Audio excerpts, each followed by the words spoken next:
Wano soke n'Oluganda oba Luzungu. Okay, leero tuli wano okwogera mu erina bannayuganda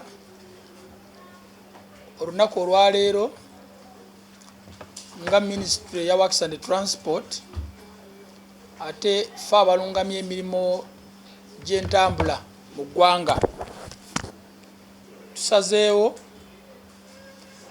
ne tugoba oba ne tuyimiriza emirimu gya YY coaches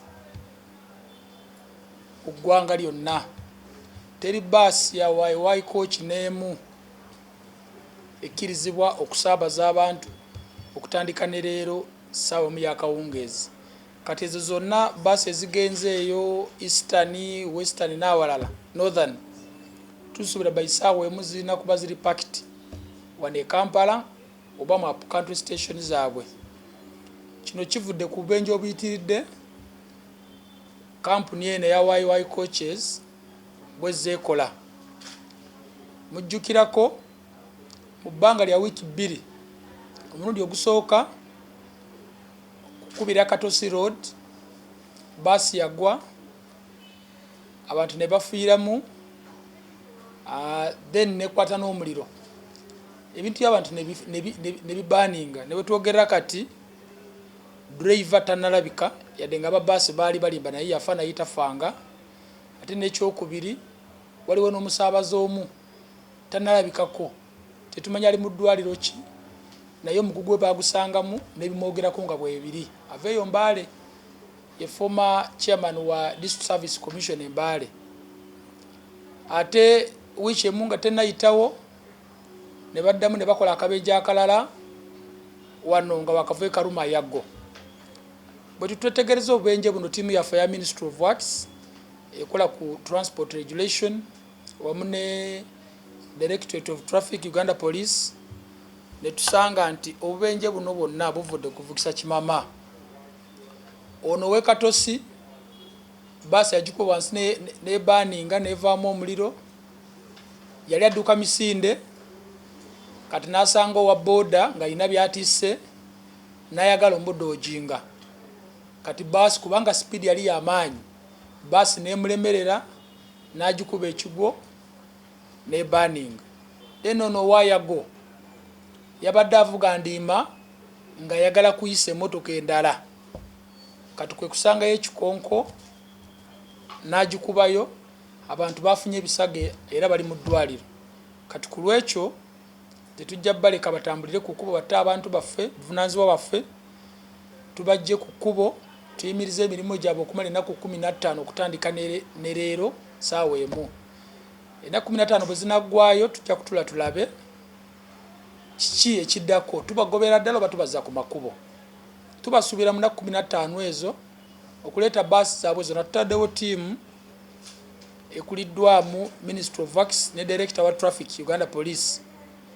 balete baasi zino bazinspecting bupya balabe zikkirizibwa okubeera nga zitambulira ku makubo oba zinamu obuzibu. Ate nekyokubiri ate badrivers baabwe bonna lisiti yaabwe tulabe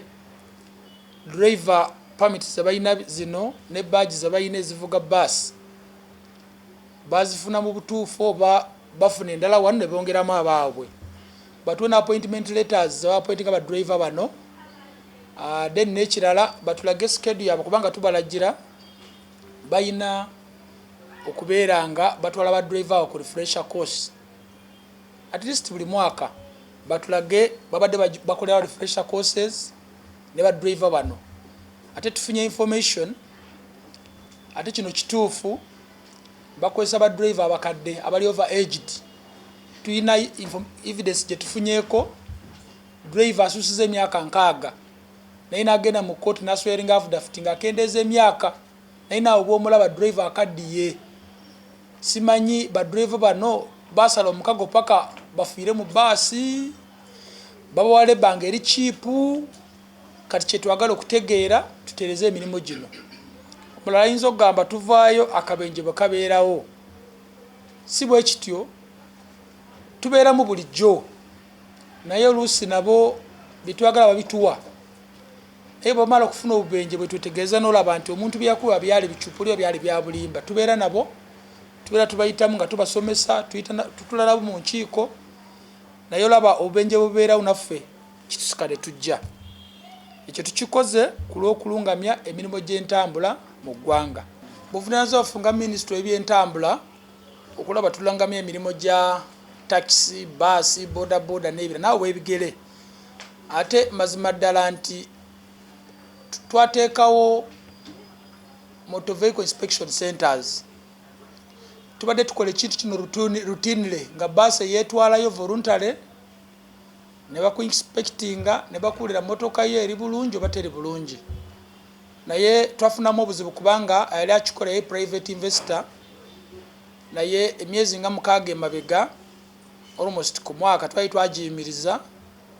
kati nga kino ojja n'oyogera ne Ministry of Works ne tufuna tiimu kuvayo of Uganda Police ne tujja ne tukikola ng'osabye abasinga babikoze kyovala baasi endala obubenje buli minimo tukikola buli mwaka naye kati ne sente zaffe tumaze okuzizaawo sente 7 country wide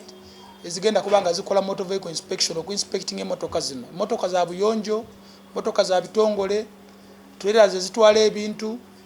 wamu ne zino bus wamu ne taxi tugenda kuddamu omwezi ogw'omusanvu sente zino kubanga zikola ku busente obutono tukutuku eziri ku makubo ekiduka kyonna nga tekinayingira mu ggwanga batwebuuzaako nga Ministry of Works ne UNBS kikirizibwa okubeera n'ettaala erimu eyo ye size ey'ekidduka ekyo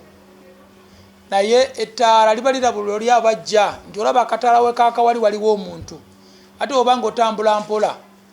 tekigamba nti osobola kutomera tukutuku kubanga yo eriko nneneko ate erina ettaala limu ekyo kituufu tukutuku obwanvu bwayo wano eri fuuti nga 4 kitundu ate fuuti 4 kitundu nabanga agenze ku lane eri bodaboda gyeyitiramu stiru motoka zisobola kweyisa 2 naye nga weeri eyo si nsonga nti kubanga tukutuku erina ettaala limu yekozi nga obubenje ettaala na indicator ezibeerawo zokka is enough indicator okulaga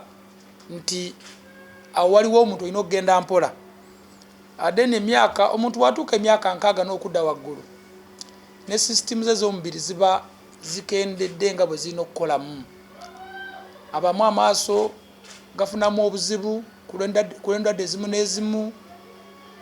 abalala ne bafuna ebirwadde nga sukali pressure n'ebirala kati awo n'okuvuga baasi emotoka ennene bwezito kiba kizibu kati ffe ku pamiti kasito otuuka emyaka 65 waliwo kirasi zesitakuwa kubanga emyaka ebegenze waggulu eteeka beriragira naye kati waliwo gamba kirasi yo wali nayo emabega ate n'oweza emyaka eyo kyovala abantu abo tukutesitinga amaaso amatu obwongo obukola butya endwadde zoyina ekyo tukikola kati awo kyovala tubasaba tulaba emyaka n'ogaba baaji ezi wano kasita oba owezezza emyaka 6 n'okudda waggulu tetukuwa baaji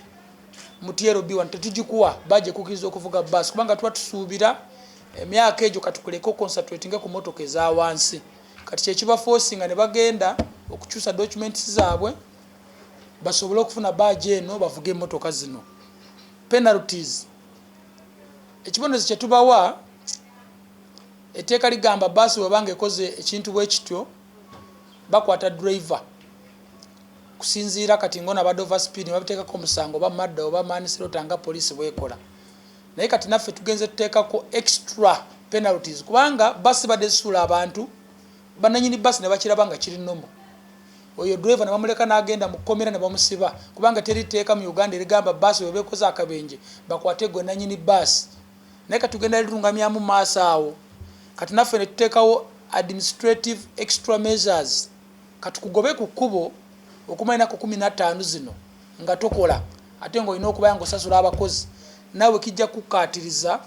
okulaba nga abakozi obateeka mu discipline ate kino kikoze mujjukira nti wagobako baasi za Jaguar ate ebiseera ebyo almost buli wiiki 2 olefuna akabenje ka baasi naye kati okuva ebiseera ebyo obubenje bwa baasi buli mayina katugendere wano tujja ba ebibonerezo bekinayetaagisa tubagobe ku makubo tujja bagobera ddala baasi tuziwere mu ggwanga tugende n'abalala then ekirala baasi nyingi ezitambula amakubo ago ne takisi nyingi ate embeera bwegaana ne gavumenti erina zibaasi ezitola okujja nezitwala abantu kintu lwaki tukikoze kati nekikola tetujja kutunuulira okusaabaza abantu ate abantu nga bafa tujja kutunuulira obulamu bw'abantu first then ebyentambula tujja kubiraba edda ekyamakubo okubeera amabi yes tukkiriza amakubo agamu mabi ne gavumenti twafunye ssente okulaba nga tugatereeza naye ate si tiketi nti ebinyawo biri paka olina okuba nga ofuna accident omuntu banga otambula mpola ebinyo osobola biyitamu tulabye mubende mityano ekubo libadde eribye okumala ebbanga yadde nga contractor yafunye ssente agenda kudayo next week naye abantu bangi babadde bayitamu nange mpitamu ku speedi entono abo abadduka be bafuna nnyo obubenje okubanga potholes mweziri si kyekikozinga obubenje yes percentage like 20% potholes zikozinga obubenje kuba n'abantu abazze mu makubo agabadde batagamanyidde naye 80% kiva ku reckless driving oba ne situation z'emmotoka zaffe kyekiviirako obubenje singa tunasanga nti kampuni eno yawayiwayi olusi ne kampuni endala babadde boltaringo bakwatamu document zaabwe okukendeeza emyaka basobole okujja ne bafune badges zaffe singa tunakiprovinga ogwo musango ekisookera ddala nanyini kampuni okukobana n'abakozi okukola forgeries then noyo nyini omukozi akyusizaamu ebiwandiike bwe okukyusa emyaka naye tujja kuvunaana mu kkooti kubanga already etteekawo eriri okukwata mu documents zo noleeta information ey'obulimba mu public nekiviirako obuzibu abo tujja bakunga etteeka buleka kubanga etteeka